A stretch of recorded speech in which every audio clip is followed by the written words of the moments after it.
There's beef back ribs, there's beef short ribs, and then there's beef plate ribs. And we're making those today on something you have never seen before.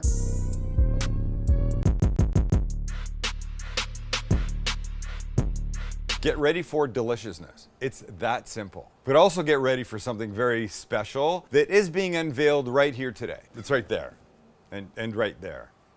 Is that better if I move? How's that? You know what that is? Ladies and gentlemen, feast your eyes on the brand new Traeger Ironwood XL. Dun, dun, dun, dun. There it is, in all its glory, smoking away. It's warming up. Do you remember when we unveiled the Timberline XL? It had the closed cabinets. It had the wood cutting board on the side. It even had an induction burner, and it was somewhere in the area of almost 1,400 square inches of cooking space. And if you remember from that episode, we did 3 chickens, we did racks of ribs, we did steaks, we did macaroni and cheese, we did lamb, we did almost everything you could think of. Well, guess what Traeger's gone and done? We'll call it an expansion of the Traeger lineup. Traeger is plug and play smoking at its best. They've made this Ironwood XL that is fantastic. And I want to show you, but I really want to get these ribs on first. So let's deal with that. Then we'll give you a proper look. And that hits with some authority, doesn't it? Ladies and gentlemen, these are beef plate short ribs. 1, 2, 3. This is what they look like. They're big. This is about 2.5 pounds. This is hard fat. We don't really want this. This is silver skin. We don't really want that. I don't really care about the back. In fact, this back membrane that you would normally take off on pork ribs, we're not going to take off. I find it sort of holds them together better. So that's a packaging cut somewhere in the system. By the way, not pimping this out, but these came from Costco. So we're going to take our knife and we're just going to remove this because look, they're fatty enough. They're unctuous enough. This we don't need. So just start getting your fat off. So you're just going to take your time. You don't want to take meat off. You want to get down just to the meat like this. Look how beautifully marbled that is. So away you go. Here's why you want a sharp knife. And I can't pimp the Sam the Cooking Guy cinch-inch boning knife because it's not available. The boner, it's coming. Get boned up. Silver skin is not going to melt down and render, so you really do want that off. All right, so here's what you've got. Nicely cleaned up. Again, we didn't touch the back. Let's make some seasoning. And here's what we're going to use. We're going to use 3 parts our BFF and 1 part Chipotle chili powder. I love the smoky heat. We'll mix this. Check out this. Here's our guy. We flip him over. For a binder, we're going to use yellow mustard. You could use anything really. This is just going to help the seasoning stick. So sides and ends everywhere. Do a good job. You could use hot sauce, a little soy, you could use Worcestershire, you could use mayonnaise, whatever works for you. But you do want something that will help this seasoning stick. And now the seasoning. Look, you're not eating the back, but you do want some of it there. Now the sides, a little edge. I don't know if you can hear that. There's a Catholic elementary school about a half a block away, and the kids are going crazy for something. I think it's their usual Wednesday nun race day. And now we do this on the meat side. So there was a bunch of fat here, and you can see it made a crevasse. Now in competition, which this is not, the concern is that this is going to be a spot that's going to collect liquid and it will not let the bark build as nice as if it was completely smooth and flat. But you can't do anything about that sometimes. So fuck the crevasse? Don't worry about it. We're just eating. It's going to be frickin' delicious. We'll go throw these on and then we'll have a proper tour of the Ironwood XL.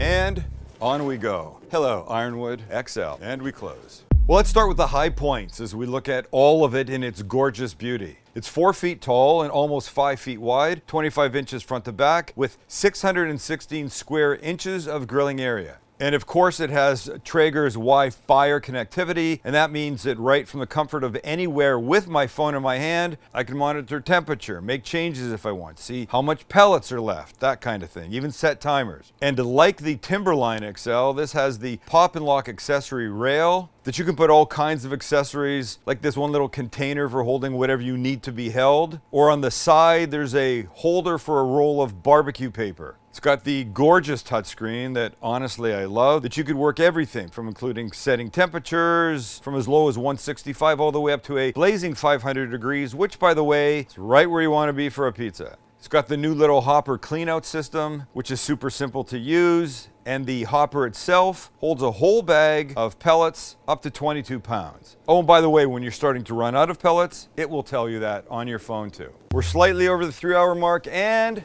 wow! That's why they call them dino ribs.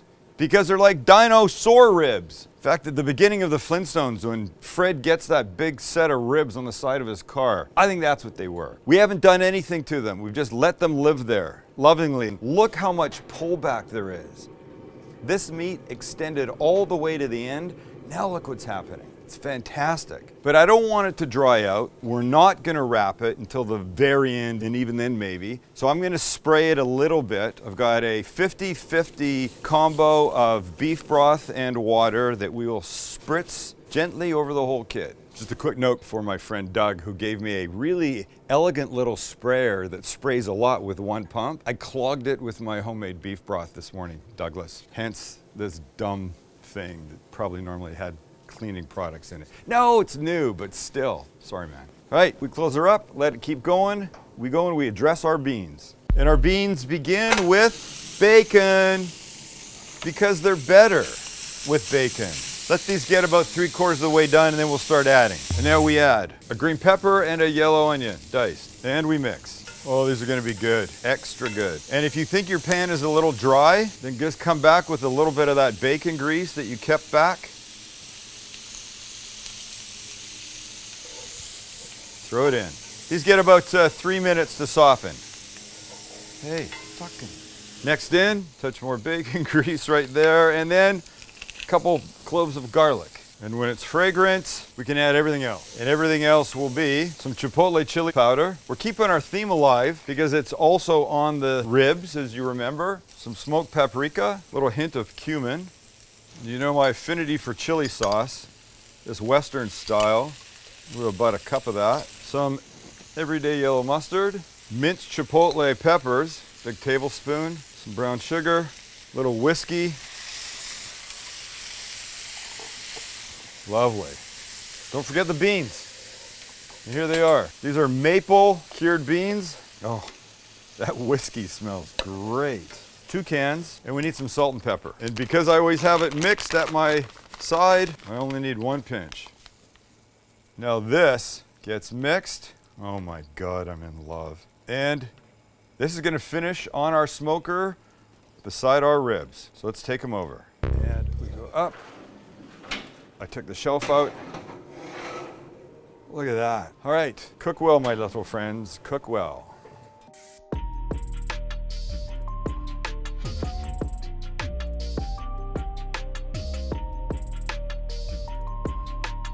Okay, we've hit our goal. Our temperature is 203 degrees in the ribs. Before I take them off, I'm gonna prep something right here, some biscuits. Really easy, like 2 seconds. And then the ribs will come off, the biscuits go on. Come down here, down here, down here, down here. This is a baby cast iron pan with garlic, parsley, pepper, butter in it. Nice. We're just gonna do a little wipe across the bottom of our cast iron pan. And then we get some refrigerator biscuits. We pop them and we put them in. There's 8. Okay, put it all in your little snug together. There you go. And now more of this on top. I'm telling you, I just have in my head a dream of one of these things cracked open with some of the beef and some of the beans. It's gonna be glorious. Today we eat like fat kids. I can't say that. Today we eat like something. Okay, let's go put these on, get the ribs. We're almost there. Who's ready for gorgeousness? Because, oh my freaking God, look what we have done. That's insane. That is insane. So these guys come off. Wow. Oh, do you see this? Do you see this? This jiggly? Wow. All right, but before I get too far ahead of myself, this goes on here. I've cranked it to 375 degrees. We'll go wrap up the ribs, let them stay warm for a little bit, and then we eat. And check this out. Honestly, that's just kind of wrong on so many levels. It's all the good parts are wrong though. And now, off we go to try everything. Here's where we're at. I wrapped them. They've sat about half an hour, and I can't get them. Jeez. Oh, that was worth it. That was jiggly worth it. Gentle, baby. Gentle. Okay, that's like one of the most gorgeous things I've ever seen. So what you want to do, you want to cut him. That guy just wants to come out. Should I just cut it, Maxie? Yeah. So just let me separate right here. And that's what you're looking at. That, ladies and germs, would be your smoke ring. And this, ladies and gentlemen, is an oozy, gooey, oh my gosh, beautiful little pile. Let me just cut this one guy out perfectly. Oh my God. That is just officially wrong. I think that's kind of wrong, don't you? Very wrong. But now, let's just leave him there and bring our friends over. We just need to taste some. Gorgeous bark on the outside. You see that beautiful color, the ribbons of fat, and that is a bite that must be had. Must be had. Oh, holy shit. Listen, that's why you want to smoke food. That's why you want to smoke food on a pellet smoker, because you don't have to do anything. It's like taking your kids to daycare. You go, here's my baby, take good care of it for me. And then you come back at the end of the day and you get your child. You come back at the end of the day and you get your ribs. You get your plate ribs. You get your pork shoulder. You get whatever it is. You get your beans. Hold on, wait, what am I doing? It's the dream little sandwich I have to make quickly. You get yourself a little bun. Then you come down here to some of these beans. Look at this nice coating on top. The smoke has done that. Damn. Just a little bit in here. I'm not saying you have to go crazy or anything, but you do that. And then you do this. You take some of that on top.